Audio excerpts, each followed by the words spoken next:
Alright, for the base, I will use a dark brown gray and a brighter gray that I will highlight with my ivory.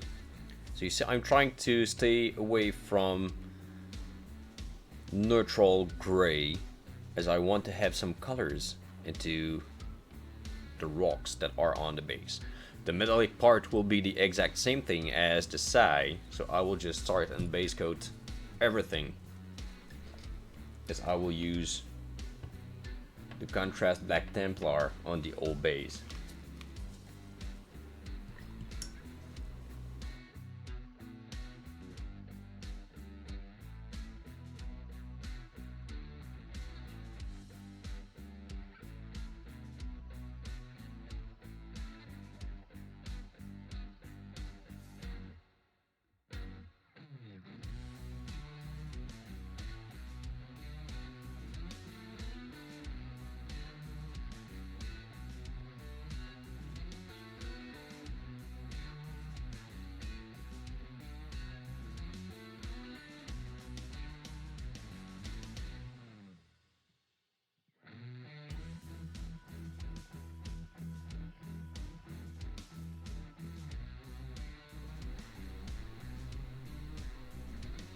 So I'm doing a nice base coat. Does not have to be very consistent, as we will add a coat of contrast black Templar.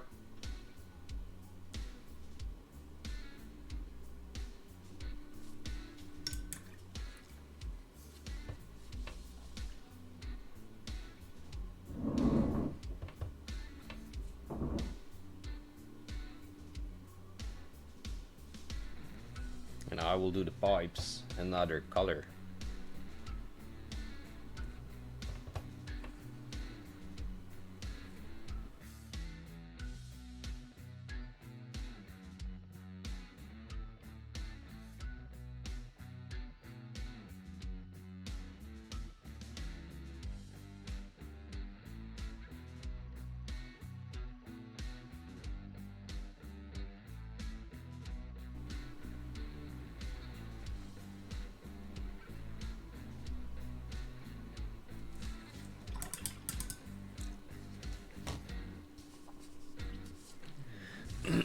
I will start doing my first highlights on the rock before adding the contrast black Templar everywhere, because it will actually blend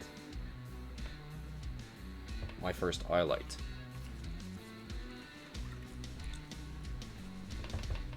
So I'm going 50-50 with my dark gray. Now what I want to do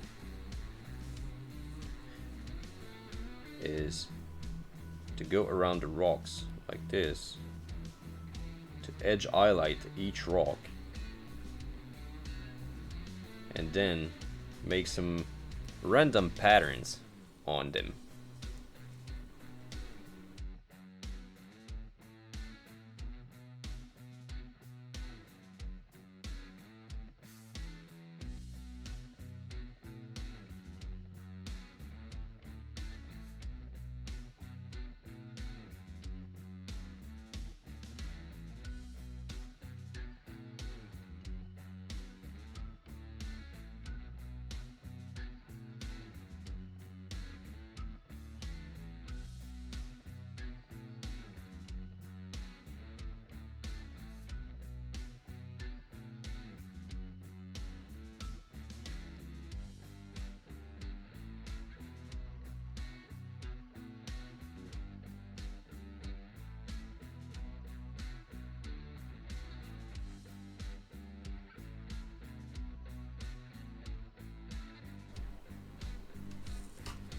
So you can see that I'm using quite a random movement to make the stones. If you use a repetitive pattern, you will lose the effect of the stone.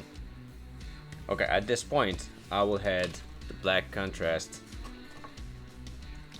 on the base.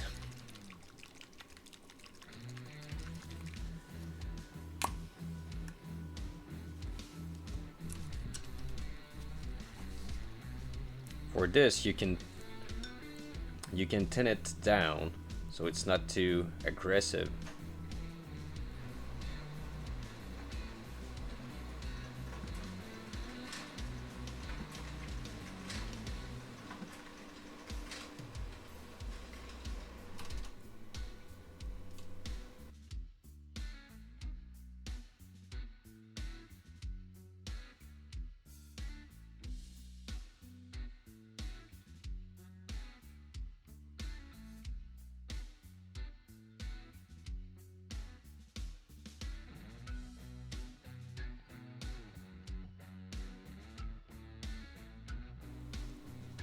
So on the rocks, I try to only leave the contrast.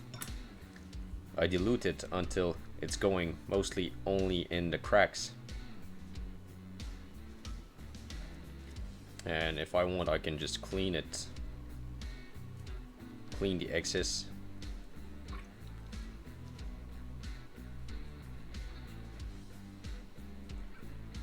But what we want is to have it in the cracks.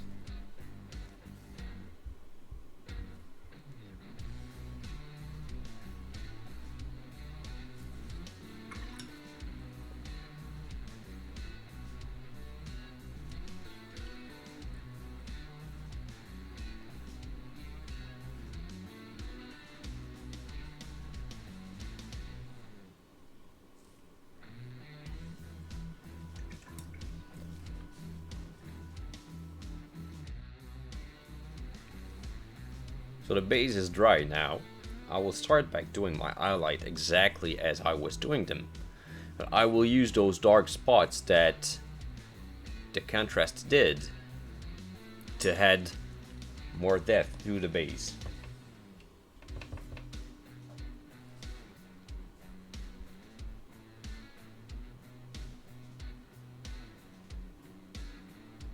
So I can just highlight the edges of those as if they were recesses in the stone.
Now I can start adding more and more highlights on the top, following the first pattern I did.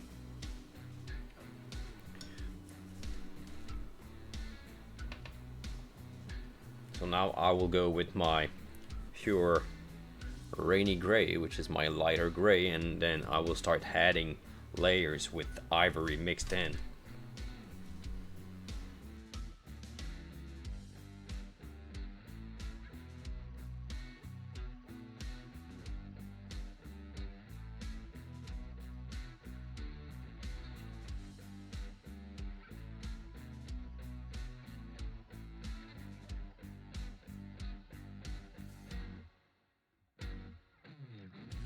Make all the rest. So I'm starting to add ivory to the mix to get a lighter color.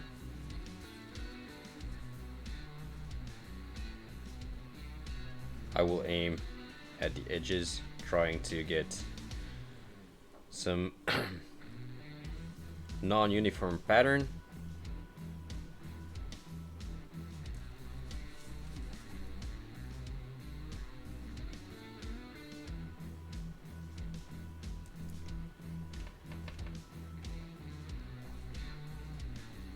Trying to follow the recess that I did create with my other colors.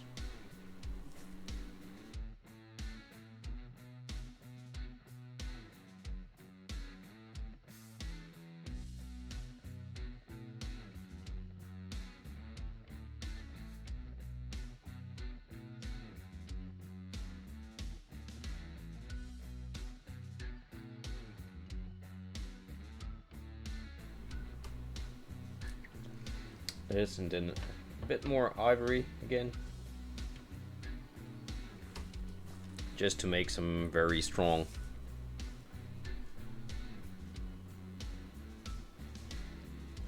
highlights where the rock should be like shattered.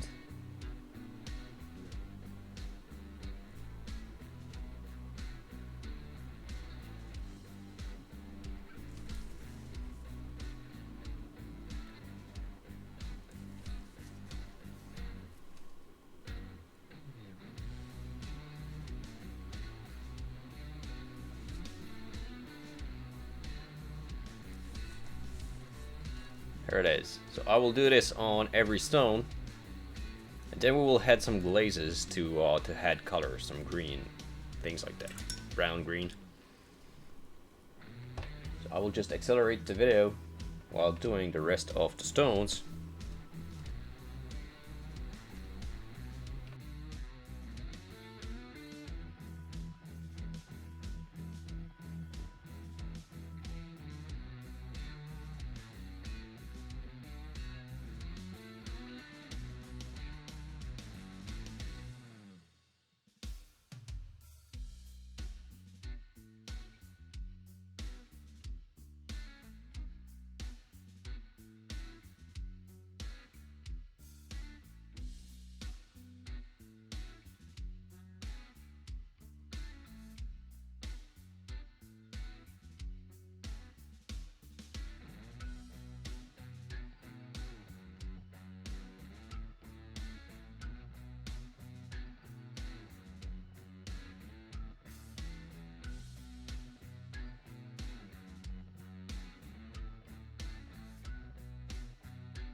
So I will cut here because it is not a fast process, but I think you guys kind of got it. So I will do it offline, and I will come back with the result, and we will be doing the metallic after. So the stones are now done. You can see I created texture. Now I will go over the metallic. That will be the exact same process as I did on the side.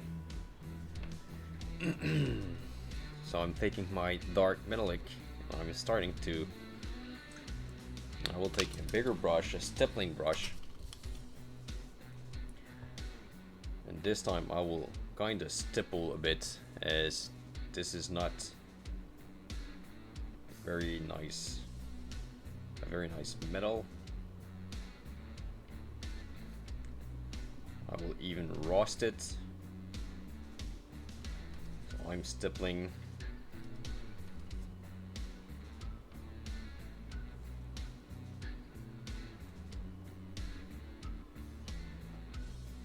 Trying to leave a bit of black everywhere.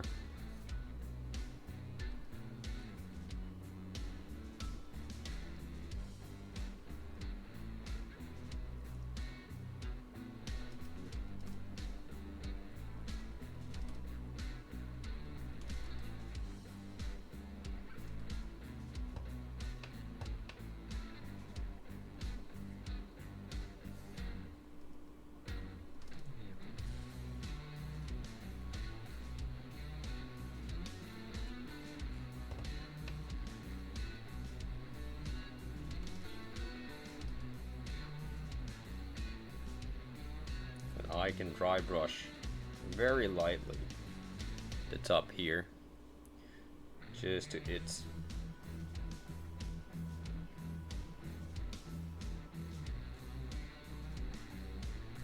and some stippling.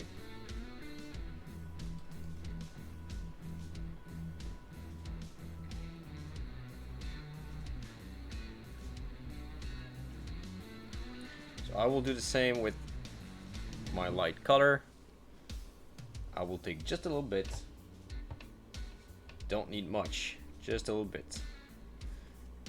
I will dry brush the top of the metallic part that will be brighter.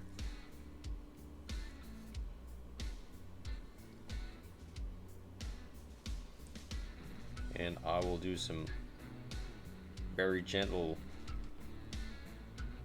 stippling on the sides.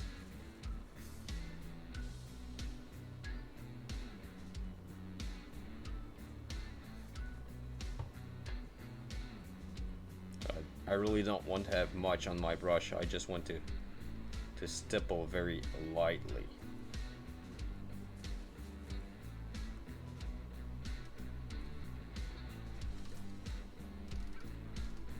That will give some texture to the metallic, but we will roast it after.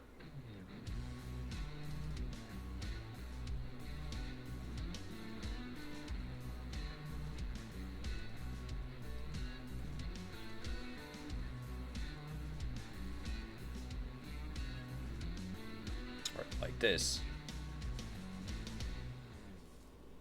So we got a metallic with different shine now, and we will roast it. So for roasting metallic like this, you can use either normal acrylic paints, or you can use some effect like this. So Valero roast texture. So this is nice because there's actually some kind of texture in the paint.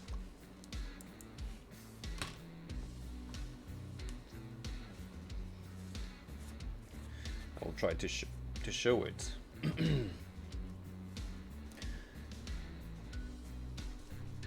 There's some like sand. I don't know if we can see it. There's some kind of sand in it. Very, very fine. So this is very strong. You need to dilute it if you don't want it too strong, because if I use it pure, this is going to give this, right? So you use water and you just start spreading it like this. Then you can take a paper towel and get rid of the excess, and you keep working. You can add water until you are happy with the rust you are getting.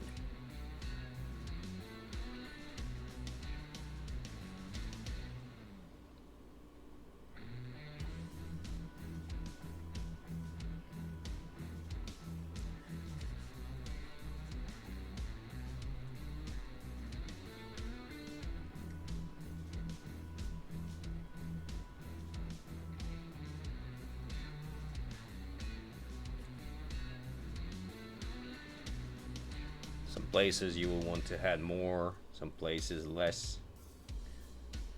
Always keep a paper towel not too far away when doing this. You will want to stipple some away. And by using the paper towel, you can see I'm creating a texture just with this.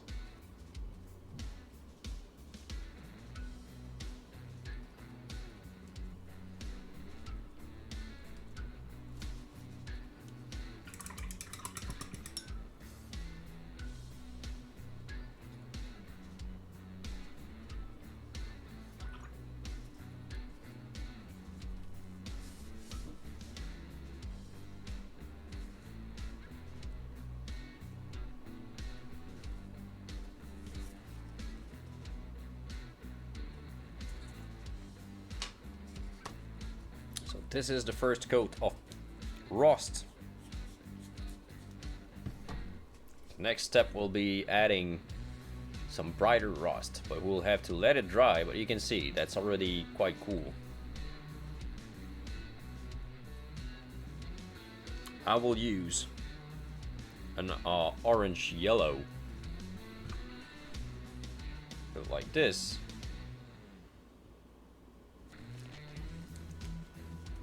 Yellow. This is not yellow at all. So orange brown. That was. I will dilute it, and this time I will place it a bit more carefully in the places where I want some brighter rust, like this.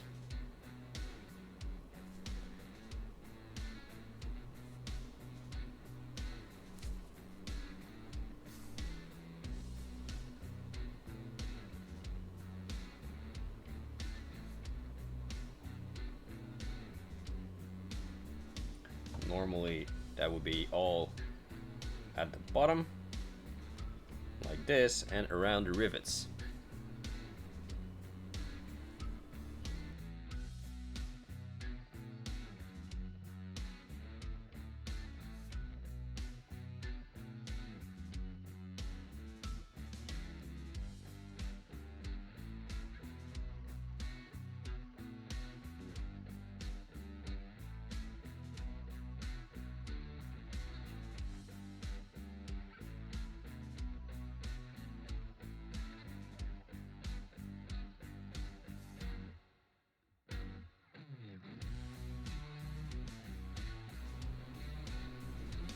You can even go with a brighter orange if you want to have a more bright rust.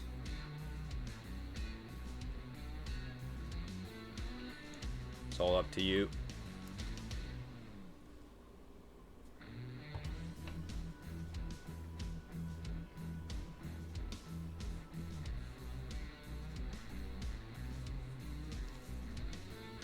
But for me, this is enough. And I can add a little bit on top, only in some spots.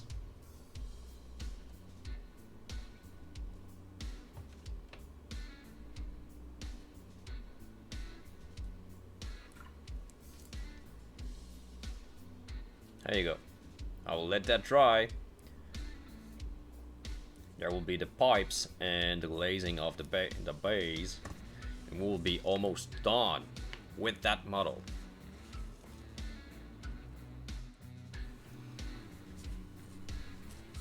So the base is dry now. I will paint the copper tubes here with decayed metal, which is a very dark reddish gold, and then old copper.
And I use the copper only on top just to give a more reddish color to this, and I will add some turquoise, blue-green, call it like you want, to make some weathering on it.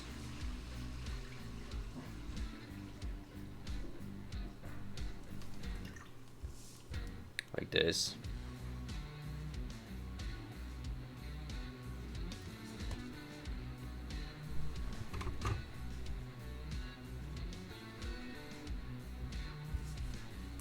I'm starting with a dark one, and I will use a brighter blue-green after.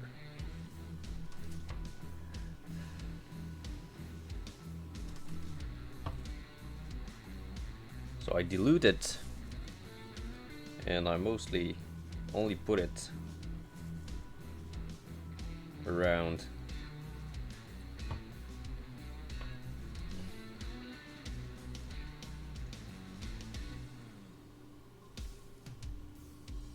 the junction here.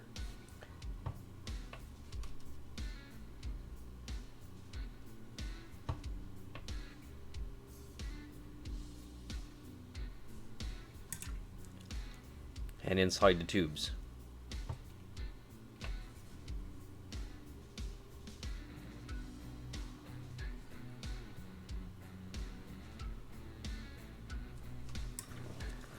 Then I will get a brighter one like this. Blue-green. I will make some very small brighter highlights.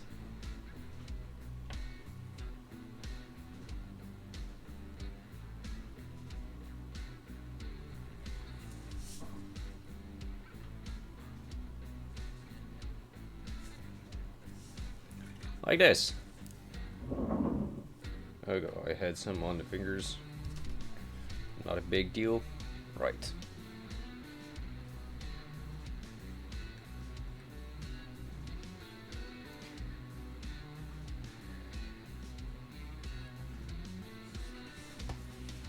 So for glazing the stones, this is where you take any brown, like the dark brown I did use at the start to glaze the weapons. You can use that brown to glaze the stone also. And I will add also some greens. I will do it with the brush. You can do it with the hairbrush the same way. You need to use it very diluted, and you stipple the color only to give, you can see the difference that you will get only from doing this. It will help you to blend the other colors as well.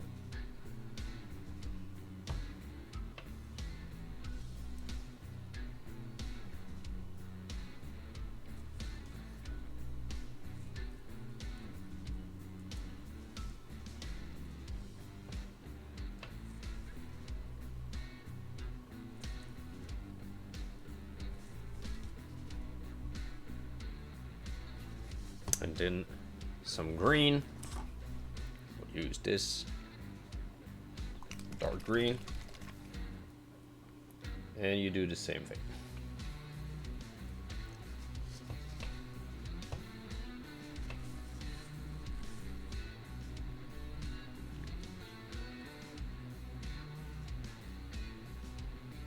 Those little touch of colors will be helping a lot.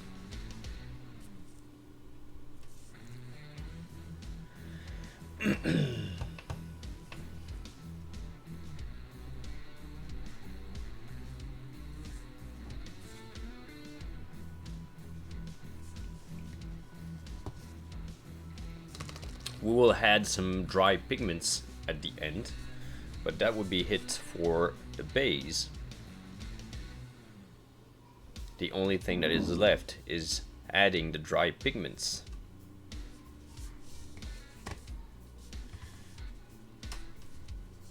So this is where we stand right now. I'll try to zoom out a bit. So this is where we stand. We start having a nice model.